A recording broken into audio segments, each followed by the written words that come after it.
Gold trusted gold buyers మీరు తాకట్టు పెట్టిన బంగారాన్ని విడిపించి ఈ రోజు ఉన్న మార్కెట్ ధరకు కొనబడను.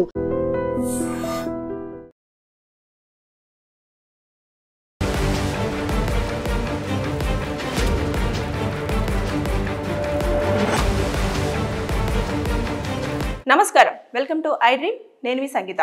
హైవే పైన చాలా స్పీడ్గా వెళ్తూ సడన్ బ్రేక్ వేయడం కూడా నేరం కిందనే పరిగణించబడుతుంది అని చెప్పేసి సుప్రీంకోర్టు రీసెంట్గా తీర్పు వెలువరచడం జరిగింది. ఎందుకని ఈ తీర్పును వెలువరిచింది అంటే, ఒక కేసు పరంగా మనం ఇప్పుడైతే మాట్లాడుకుంటే 2013వ సంవత్సరంలో హైవే పైన ఒక కారు వెళ్తున్న సమయంలో ఆ కారు కూడా చాలా స్పీడ్గా వెళ్తూ సడన్ బ్రేక్ వేయడం వల్ల వెనుకాల వస్తున్న బైకర్ ఎవరైతే ఉన్నారో అతను దానికి ఢీ కొట్టేసి కింద పడిపోవడం జరిగింది. కింద పడిపోయిన వెంటనే వెనకాల వస్తున్న బస్సు ఏదైతే ఉందో అతని కాలు పైన పోవడంతో కాలు విరిగిపోవడం అనేది జరిగిన వెంటనే అతను ఏదైతే లోకల్ కోర్టులో కూడా కేసు ఫైల్ చేశారు. అక్కడ అతనికి అనుకూలంగా తీర్పు రాలేదు. హైకోర్టును అప్రోచ్ అయ్యాడు. అక్కడ కూడా ఎలాంటి తీర్పు సరిగ్గా రాకపోతే, ఏదైతే మద్రాస్ హైకోర్టులో సరిగ్గా రాకపోతే ఇమీడియట్గా బాధితుడు సుప్రీంకోర్టును అప్రోచ్ అవ్వడం జరిగింది. సుప్రీంకోర్టు అప్రోచ్ అయిన తర్వాత మొత్తం కూడా పరిశీలించిన తర్వాత ఆ పిల్లోడి ఏజ్ కానివ్వండి, అదేవిధంగా అతని యొక్క అన్ని క్యాలిక్యులేషన్ చేసి అక్కడ ఉన్న ఇదంతా కూడా చూసిన తర్వాత హైవే మీద బ్రేక్ వేయడం వల్లనే ఇలాంటి దారుణం జరిగింది కాబట్టి ఖచ్చితంగా ఆ బాధితుడికి నష్టపరిహారం చెల్లించాలి అంటూ ఎవరైతే కార్ డ్రైవరు అదేవిధంగా బస్ డ్రైవర్ ఉన్నారో వాళ్ళిద్దరూ కూడా కలిపి 91,39,000 రూపాయలను కూడా ఆ బాధితునికి నష్టపరిహారం కింద చెల్లించాలని చెప్పేసి సుప్రీంకోర్టు తీర్పు ఇవ్వడం జరిగింది. అంతేకాకుండా ఆ బస్సుకు ఇన్సూరెన్స్ ఉంటుంది కాబట్టి ఆ ఇన్సూరెన్స్ పరంగా కూడా ఈ అబ్బాయికి ఇతని ఏజ్ని క్యాలిక్యులేషన్ చేయాలి. అదేవిధంగా ఆ కాలు విరిగిపోవడం వల్ల అతని యొక్క ట్రీట్మెంట్కి అయిన డబ్బులు కానివ్వండి, దాంతోపాటు అతను ఎన్ని రోజుల పాటు, ఒకవేళ స్టూడెంట్ అయితే స్టూడెంట్ ఆ రోజులకి, తర్వాత నెక్స్ట్ డైలీ చొప్పునే ఖచ్చితంగా స్టూడెంట్ అయినా మైనర్ అయినా కూడా ఖచ్చితంగా వాళ్ళను డైలీ కూలీ పరంగానే లెక్కించి ఒక డేకి ఇంత అని క్యాలిక్యులేషన్ చేసి ఆ డబ్బులను కూడా చెల్లించాలి.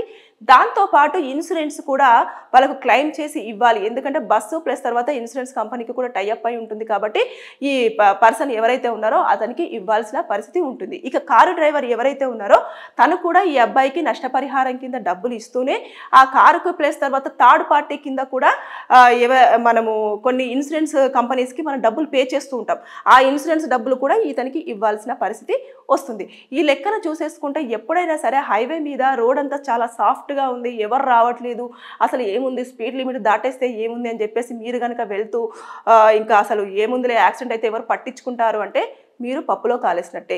ఖచ్చితంగా ఒకవేళ కనుక వాళ్ళు కోర్టును అప్రోచ్ అవుతే లక్షలలో కోట్లలో కూడా డబ్బులు పే చేయాల్సిన పరిస్థితి చోటు చేసుకునే అవకాశాలు ఉంటాయి ఇప్పుడు మనం చూసుకుంటే. ఎందుకంటే అతను నష్టపోయాడు, కాలు విరిగిపోయింది, అతనికి ఎలాంటి సిచ్యువేషన్స్ ఉన్నాయో మనకు తెలియదు, అతను నడవగలడా నడవలేదా, తర్వాత నెక్స్ట్ అసలు జాబ్ హోల్డరా, జాబ్ చేసినప్పుడు ఇంట్లో పరిస్థితి ఏ విధంగా ఉండే, అతనే కుటుంబానికి పెద్దనా లేకపోతే అతని వల్లనే ఇల్లంతా రన్ అవుతుందా, ఇవన్నీ కూడా కోర్టు పరిగణలోకి తీసుకుంటుంది. తీసుకున్న తర్వాత అప్పుడు బాధితుడికే న్యాయం చేయాలన్న ప్రయత్నం చేస్తుంది. ఎందుకంటే ఎప్పుడైనా సరే మీరు హైవే మీద వెళ్తున్నప్పుడు వెనకాల, అందుకే మిర్రర్స్ యూజ్ చేస్తూ ఉంటాం మనం. ఆ మిర్రర్లో చూసుకోవాలి వెనకాల ఏదైనా వెహికల్ వస్తున్నప్పుడు వాళ్ళకు ఒక సిగ్నల్ ఇచ్చైనా మనము బ్రేక్ అనేది చాలా స్లోగా వేస్తూ వెహికల్ని చాలా స్లో చేయాలి.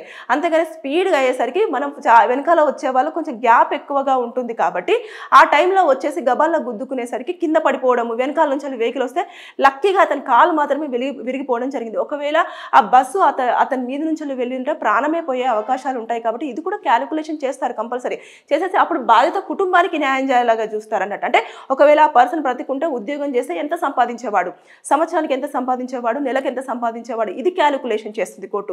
చేసిన తర్వాత దాన్ని నష్టపరిహారం కింద ఆ బాధిత కుటుంబానికి ఇచ్చే ఆలోచనగా తీర్పు అనేది వెలువరచడం జరుగుతుంది. ఇక్కడ బాధితుడు బ్రతికే ఉన్నాడు కానీ అతను ఒక బాడీలో ఉన్న ఒక పార్ట్ని, అంటే ఏదైతే కాళ్ళు పోగొట్టుకోవడం జరిగింది కాబట్టి దాని కింద అతనికి 91,39,000 రూపాయల నష్టపరిహారంని డిసైడ్ చేస్తూ ఆ ఇద్దరు కూడా ఎవరైతే ఆ డ్రైవర్, బస్ డ్రైవర్ కానివ్వండి, అదేవిధంగా కారు నడిపిన ఓనరో డ్రైవరో వాళ్ళిద్దరూ ఖచ్చితంగా అతనికి చెల్లించాలి వితిన్ 2 months అని చెప్పేసి చాలా క్లియర్గా స్పష్టంగా చెప్పడం జరిగింది. కాబట్టి ఇక మీదట హైవే మీద వెళ్ళేటప్పుడు కూడా మీరు జాగ్రత్తలు పాటించకపోతే అనవసరంగా కేసులలో ఇరుకొని ఫైన్లు కట్టే అవకాశం ఉంటుంది. సో తస్మత్ జాగ్రత్త, be careful. Thank you. And for more videos, please subscribe to iDream. Please subscribe to iDream. Please subscribe iDream. And please subscribe to iDream. For more videos, subscribe to iDream. Please like, share and subscribe to the channel. Congratulations, iDream. Subscribe to iDream. Subscribe to iDream. So subscribe to iDream Media. iDream ki iDream team andarki huge congratulations. Please subscribe iDream Media.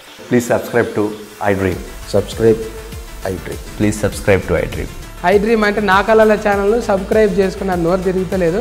మీరైతే గంట గుర్తు కొట్టండి. For more such videos, please subscribe to iDream.